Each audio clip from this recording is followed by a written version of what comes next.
चलो तर आजच्या व्हिडिओमध्ये आपण DMAR या पद भरतीसाठी जो सिलेबसचा महत्त्वाचा पॅटर्न आहे तर तो आपण डिस्कस करणार आहोत। भरपूर वेगवेगळ्या 17 ते 18 वेगवेगळ्या पदाच्या पोस्ट आहेत ज्याच्यामध्ये तुम्ही अप्लाय करू शकता। तुमच्या इसेन्शियल जे महत्त्वाचं क्वालिफिकेशन आहे तर त्या पद्धतीने। त्याचबरोबर जे लोक आता KDMCची भरतीची चालू आहे आपली, तर या पद भरतीच्या गोंधळामध्ये तुम्ही ती पद भरतीची विसरून जासाल त्याचेसुद्धा ॲप्लिकेशन फॉर्म स्टार्ट आहेत। जे लोक नवीन आहेत, ज्यांनी आतापर्यंत मागचे व्हिडिओ बघितले नसतील, ज्यांना आतापर्यंत माहिती नाही की कुठल्या रिक्रुटमेंट चालू आहे, तर KDMCची भरती चालू आहे, तिथे तुम्ही अप्लाय करू शकता। त्याचबरोबर ईश्वरची सुद्धा एक फार्मसी ऑफिसरची जागा आहे, तिथे सुद्धा अप्लाय करू शकता। वाटलं तर पुढचा एखादा व्हिडिओ देईल मी की या महिन्याभरामध्ये आपल्या फार्मसी ऑफिसरच्या कोणते ॲप्लिकेशन चालू आहेत, किती जागा त्याच्यासाठी आपल्याला ज्या आहेत त्या अवेलेबल आहेत आणि कोण अप्लाय करू शकतं, जेणेकरून तुमच्या ज्या महत्त्वाच्या तारखा आहेत त्या जाणार नाहीत। तर लक्षात आलं? तर चालू करूयात आजच्या व्हिडिओला। पहिल्यांदा आपल्याला जी ऑफिशियल वेबसाईट आहे आपली की DMARची त्याच्यावरती यायचं आहे। वेबसाईट या सांगितल्याप्रमाणे मी मेड एज्युकेशन .in ही वेबसाईट आहे आणि जर तुम्ही गुगलवरती जाऊन सर्च जरी केलं की DMAR सिलेबस म्हणून,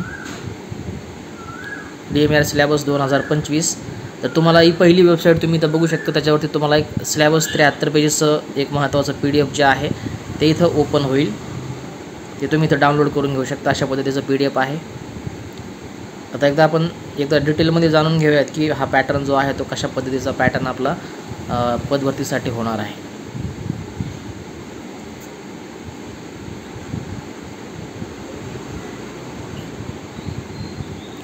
चला, तर अशा पद्धतीचं 73 पेजेसचं हे जे आहे ते पूर्ण PDF आहे।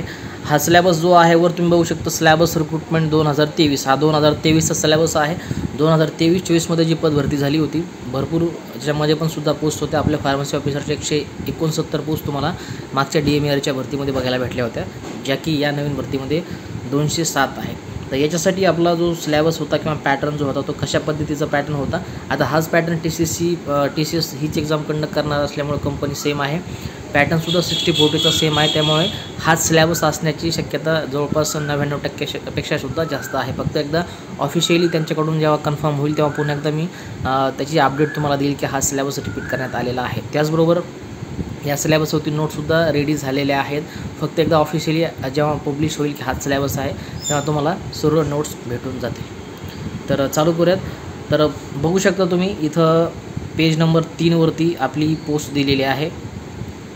फार्मासिस्ट सिलेबस, औषध निर्माताची पोस्ट त्याचा सिलेबस दिलेला आहे। खाली आल्यानंतर सेक्शननुसार तुम्हाला इथं सिलेबस बघायला भेटेल, जसे की पहिला सेक्शन आहे तुमचा इंग्लिशचा, ज्याच्यामध्ये ग्रामर म्हणून असा एक पॉईंट दिलेला आहे कॉमन, ज्याच्यामध्ये तुमचे सिनोनिम, तुमचं ऑन्टोनम्स, स्पेलिंग्स, पंक्च्युएशन आणि टेन्सेस याच्यावरती जे आहेत ते प्रश्न विचारले जातील। आता हा जो नॉन टेक्निकलचा पोर्शन आहे, तर आता बाकीच्या जेवढ्याही तुमच्या त्याच्यामध्ये भरत्या आहेत 17 ते 18 वेगवेगळ्या पोस्ट आहेत, त्या सर्व लोकांसाठी हा वरचा जो पोर्शन आहे नॉन टेक्निकलचा म्हणजे मॅथ, रिजनिंग, GK, मराठीचा, लँग्वेजचा, तो सगळ्यांसाठी सेम असणार आहे। त्याच्यामुळे फक्त फार्मसीचे विद्यार्थी जरी व्हिडिओ बघत असतील तर ते त्यांच्यासाठी सुद्धा लागू होईल आणि बाकीचे सुद्धा विद्यार्थी बघत असतील तर त्यांच्यासुद्धासाठी हा जो पॅटर्न आहे किंवा हा जे शिक्षण आहे तो त्यांच्यासाठी लागू होईल। तर पहिल्या सेक्शनमध्ये ग्रामर बघितला आपण, सिनोनिमवरती, ऑन्टोनॉमवरती, स्पेलिंग्स, पंक्च्युएशन आणि टेन्सेस याच्यावरती प्रश्न विचारले जातील। मागचा जरी पॅटर्न आपण एकदा ॲनालिसिस केला TCSचा, तर त्याच्यावरती सुद्धा तुम्हाला याच टॉपिकला धरून प्रश्न विचारलेले आहेत। आता एक टॉपिक घेऊन आपण या यूट्यूब चॅनलवरती तशी सिरीज तुम्हाला मी देईलच की TCSने कसे प्रश्न हे मराठीवरती, इंग्रजीवरती, मॅथ्स, रिजनिंग, GK, फार्मसीवरती विचारलेले आहेत। एक पॉईंट जो आहे तो घेऊन उचलून त्याच्यामध्ये PYQचे प्रश्न जोडूयात आणि नेमकं बघूयात की कशा पद्धतीनं जो आहे तो पॅटर्न सेट केलेला होता।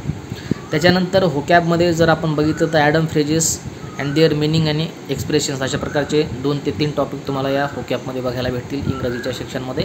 त्याच्यानंतर तिसरा महत्त्वाचा point, fill in the blanks in the sentences, हा एक इंग्रजीचा महत्त्वाचा पार्ट आहे। त्याच्या टॉपिक्स आहेत, त्याच्यावरती सुद्धा प्रश्न विचारले गेले होते भरपूर आणि तुम्हाला विचारले जातील।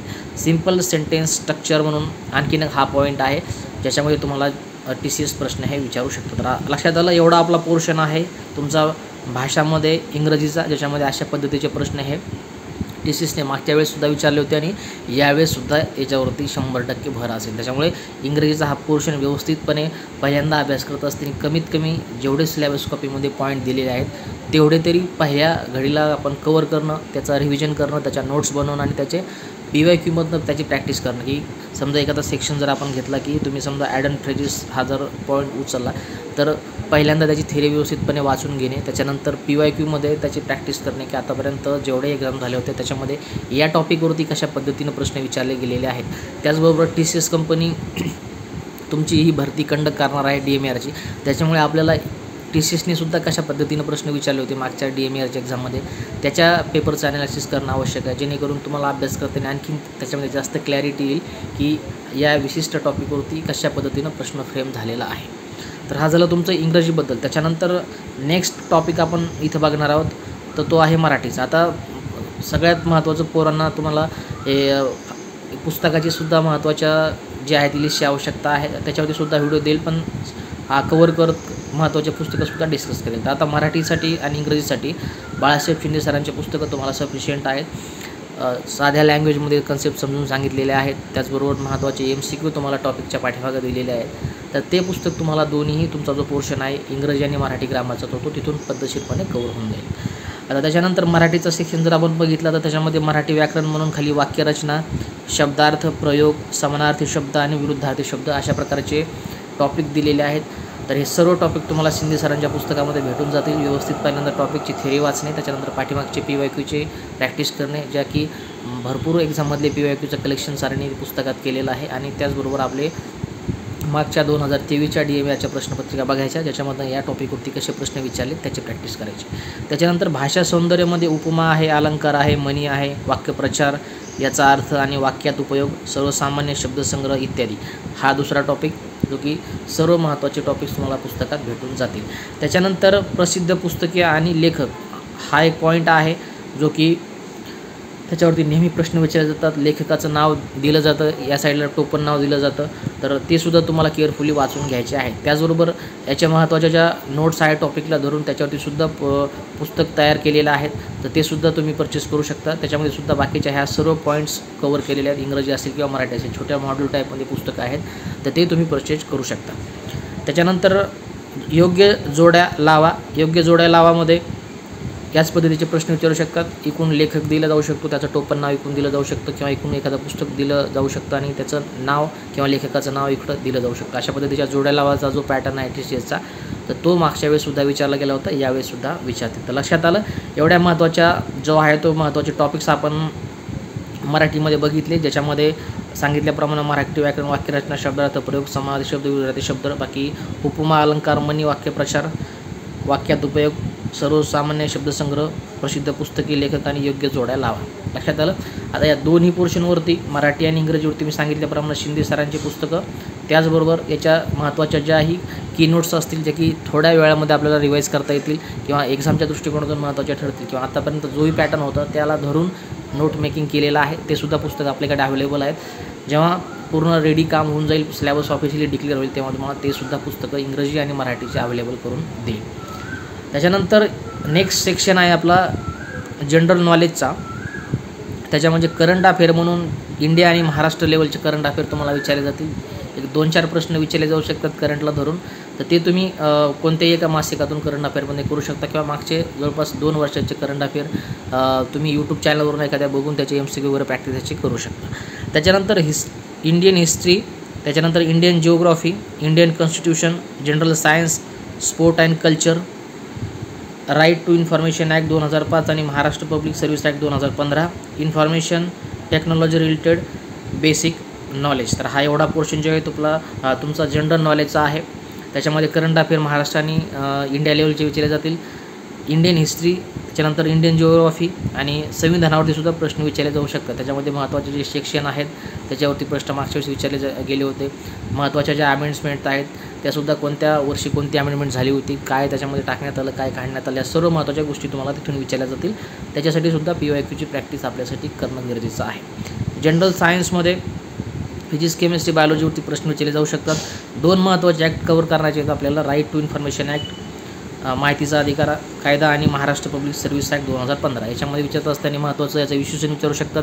ॲक्ट कधीचा आहे 2015, दोन्ही ॲक्ट 2015चे आहेत आणि महत्त्वाच्या त्याच्यामधल्या काही अमेंडमेंट्स असतील, महत्त्वाची जी माहिती असेल त्याचीसुद्धा व्यवस्थितमध्ये PYQमध्ये रिव्हिजन करणे, त्याची थेरी वाचणे आणि त्याची प्रॅक्टिस करणे. आणि शेवटी information technology related basic knowledge, याच्यामध्ये कॉम्प्युटरचे काही प्रश्न विचारले जाऊ शकतात किंवा ज्या रिसेंट घडामोडी आहेत टेक्नॉलॉजीच्या रिलेटेड त्याच्यावरती सुद्धा प्रश्न विचारले जाऊ शकतात. तर लक्षात आलं. तर इथपर्यंत आपण जो आहे तो पोर्शन बघितला. आता त्याच्यानंतर खाली दुसरा एक पॉईंट दिलेला आहे, ज्याच्यामध्ये सेक्शनमध्ये लॉजिकल ॲबिलिटी म्हणून असे प्रश्न जे आहेत ते विचारले जातील. त्याच्यामध्ये ॲप्टिट्यूड टेस्ट आहे, बेसिक अर्थमॅटिक नॉलेज आहे, मॅथमॅटिक्समध्ये न्यूमरिक, अल्जेब्रा, जिओमेट्री आणि स्टॅटिक्स अशा प्रकारचे टॉपिक्स तुम्हाला दिलेत. आणि नंतर जनरल सायन्समध्ये फिजिक्स, केमिस्ट्री, बायोलॉजी आणि एन्व्हायरमेंटल सायन्स याच्यावरती जे आहेत ते प्रश्न विचारले जातील. लक्षात आलं. हा पूर्ण तुमचा जो सेक्शन होता हा पूर्ण नॉन टेक्निकलचा पोर्शन होता, ज्याच्यामध्ये आपण इंग्रजीचं ग्रामर बघितलं, मराठीचं ग्रामर बघितलं, त्याच्यानंतर जनरल नॉलेज बघितलं आणि शेवटी तुम्हाला लॉजिकल ॲबिलिटीमध्ये मॅथ रिजनिंग वरती जे आहे ते लॉजिकल ॲबिलिटीवरती प्रश्न विचारले जातील. त्याच्यासाठी ॲप्टिट्यूड आहे, बेसिक अर्थमॅटिक नॉलेज आहे, मॅथमॅटिक्समध्ये न्यूमरिक, अल्जेब्रा, जिओमेट्री, स्टॅटिक्स आणि जनरल सायन्समध्ये फिजिक्स, केमिस्ट्री, बायोलॉजीवरती प्रश्न हे विचारले जातील. तर हा तुमचा नॉन टेक्निकलचा पोर्शन व्यवस्थितपणे सर्व PYQमधनं बघून घेणे. आता महत्त्वाचं सेक्शन आपण चालू करणार आहोत, जो की फक्त फार्मसीचा आहे, जो की ज्याला आपण डोमेन म्हणतो. त्याच्यावरती कशा पद्धतीचे प्रश्न विचारले जातील किंवा कशा पद्धतीचे जे आहेत ते मागचे प्रश्न विचारले गेले होते आणि पॅटर्न काय होता ते आपण डिस्कस करूयात. पॅटर्न सांगितल्याप्रमाणे मी 60-40चा तुमचा पॅटर्न आहे, ज्याच्यामध्ये फार्मसीचे जे प्रश्न असतील ते 40 असतील आणि बाकीचे प्रश्न हे 60 असतील. तर चालू करूयात फार्मसीमध्ये. पहिल्यांदा जनरल फार्मॅकोलॉजी अशा पद्धतीचा एक पॉईंट आपल्याला दिला आहे, ज्याच्यामध्ये आपल्याला फार्मॅकोकायनेटिक येईल, फार्मॅकोडायनॅमिक येईल, टाईप ऑफ ड्रग येईल, नॉमिक्लेचर येईल, डोसेस फॉर्म येतील, रूट ऑफ ॲडमिनिस्ट्रेशन येईल. हे सर्व तुमचं जनरल फार्मॅकोलॉजीमध्ये येईल. तर त्याच्यासुद्धा व्यवस्थितपणे रीड करून घेणे, बाकीचं जेही महत्त्वाच्या नोट्स असतील तुम्ही बनवलेल्या असतील किंवा पुस्तकामध्ये असतील बेसिक डिप्लोमाच्या त्या वाचून घेणे, त्याचीसुद्धा PYQची प्रॅक्टिस करणे. याच्यावरती मी सांगितली तुम्हाला ऑफिशियल जेव्हा नोटिफिकेशन येईल सिलेबस तेव्हा तुम्हाला पुस्तक अवेलेबल करून देईल मी. प्रत्येक टॉपिकला धरून महत्त्वाच्या नोट्स तयार झालेल्या आहेत. नेक्स्ट टॉपिक आहे general classification of the drug. याच्यासाठी KD त्रिपाठीचं पुस्तक दिलेलं आहे. त्याचबरोबर जे टॉपिक्स आता याच्यामध्ये इन्क्लूड केले आहेत की कोलॉजी आहे, न्यूरो आहे, CVS आहे, ANS आहे, डेंटल आहे, याचे जेही महत्त्वाचे क्लासिफिकेशन असतील तर ते KD त्रिपाठीमध्ये करू शकता आणि शेवटच्या रिव्हिजनसाठी तुम्हाला त्याच्या नोट्स बनवून देईल मी. त्याच्यानंतर ड्रग डोसेस फॉर्ममध्ये कोणत्या टाईपचे डोसेस फॉर्म आहेत, मागच्या वेळेस याच्यावरती सुद्धा प्रश्न विचारला गेलेला होता की किती टाईपचे डोसेस फॉर्म आहेत. तर ते सुटिक्समधलं महत्त्वाचं डोसेस फॉर्मचं क्लासिफिकेशन एकदा बघून घेणे. त्याच्यानंतर बायो अवेलेबिलिटी हा जो टॉपिक आहे हा जनरल फार्माकोलॉजीमध्ये कव्हर झालेला आहे, तो तिथून बघू शकता तुम्ही. Indication, contraindication, adverse drug reaction हे सर्व टॉपिक तुमचे जनरल फार्माकोलॉजीमध्ये येतील. त्याच्यानंतर role of antibiotics, clinical pharmacology, neuro pharmacology, psycho pharmacology, cardiovascular pharmacology, pharmacy epidemiology आणि डेंटल फार्माकोलॉजी एवढे महत्त्वाचे टॉपिक्स आपले फक्त कोरोलॉजीच्या रिलेटेड आहेत आणि हे व्यवस्थित तुम्हाला केअरफुली वाचून घ्यायचे आहेत. आता बऱ्याच जणाला माहिती नाही की डेंटल फार्माकोलॉजी आपण बऱ्याच याची डिटेलमध्ये स्टडी केलेली नाही फार्मसीमध्ये. पण मागचा जर पॅटर्न जर तुम्ही बघितला, आता मी मागच्या DMR भरतीचं जे 2 प्रश्नपत्रिका होत्या आपल्या, तर त्याचं जर ॲनालिसिस केलं व्यवस्थित नोट्स बनवत असताना, तर त्याच्यामध्ये डेंटल फार्माकोलॉजीवरती जवळपास 1-2 प्रश्न विचारले त्यांनी.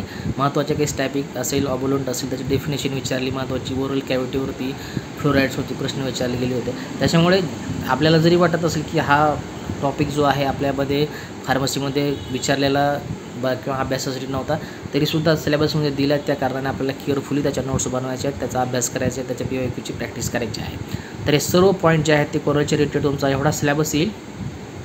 त्याच्यानंतर ज्युरिस प्रुडन्सचे महत्त्वाचे 2 टॉपिक्स 2 ते 3 टॉपिक्स कव्हर केले, ज्याच्यामध्ये इंडियन फार्माकोपिया आणि ब्रिटिश फार्माकोपिया हे 2 महत्त्वाचे पॉईंट. याच्यावरती सुद्धा महत्त्वाचे इश्यूशन विचारले होते, कोणतं एडिशन कधी पब्लिश झालं ते विचारलं होतं, IPC ची बॉडी त्याच्यावरती प्रश्न विचारले गेले होते, ब्रिटिश फार्माकोपिया कधी पब्लिश झाला होता, पहिलं एडिशन कधी पब्लिश झालं होतं, कोण पब्लिश करतं, आताचं एडिशन कितवं आहे, कोणत्या महिन्यामध्ये पब्लिश केला जाऊ शकतो, किती वर्षांनी पब्लिश केला जाऊ शकतो किंवा झालेला आहे, हे सर्व प्रश्न तुमच्या मागच्या जी भरती होती DMRची डिसिजन घेतली होती तर तिथे विचारले गेलेले होते.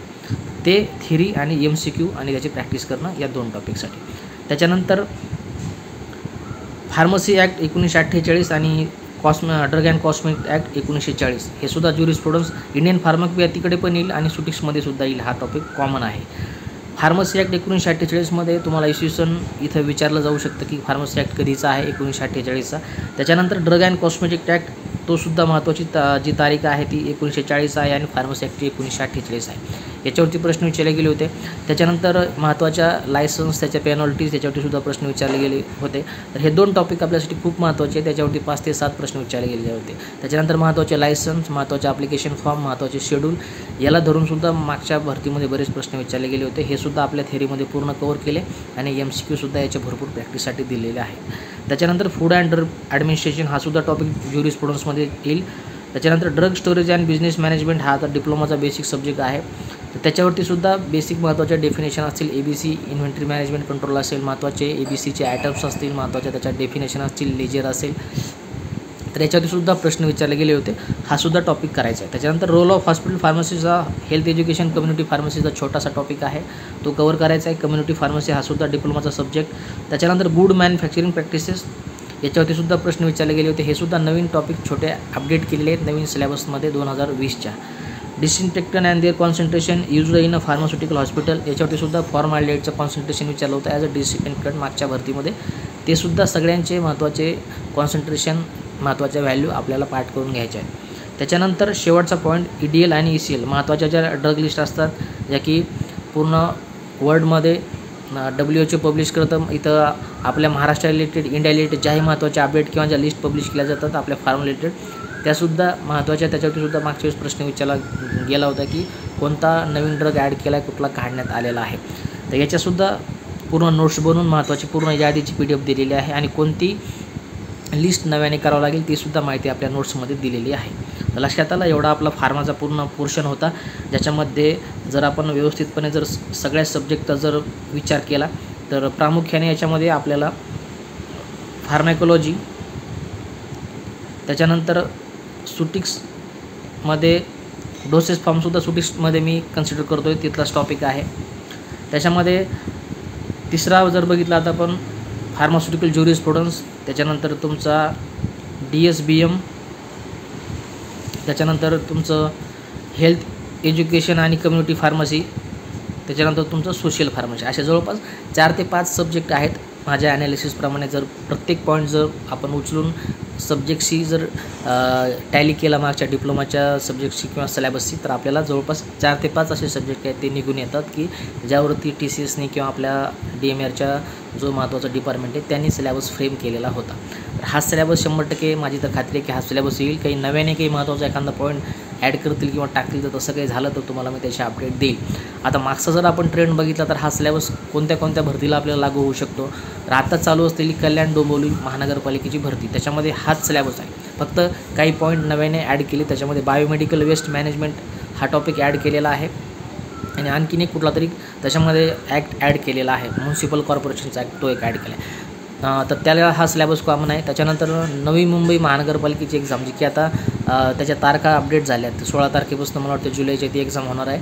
तर त्याच्या भरतीसाठी सुद्धा हा सिलेबस आपल्याला कामी येईल आणि आपली आरोग्य विभागाची भरती त्याच्यासाठी सुद्धा कामी होईल. म्हणजे जवळपास कल्याण डोंबिवली, तुमची DMAR, तुमची नवी मुंबई महानगरपालिका आणि तुमची आरोग्य विभाग भरती, या 4ही एक्झामसाठी एकच आपला सिलेबस आहे. 60-40चा पॅटर्न आहे, TCS कंपनी आहे आणि सिलेबस हा जो की आता आपण डिस्कस केला डिटेलमध्ये, हा फार्मसी ऑफिसरसाठी पूर्ण 4ही एक्झामसाठी किंवा 4ही डिपार्टमेंटसाठी एकच सिलेबस आहे.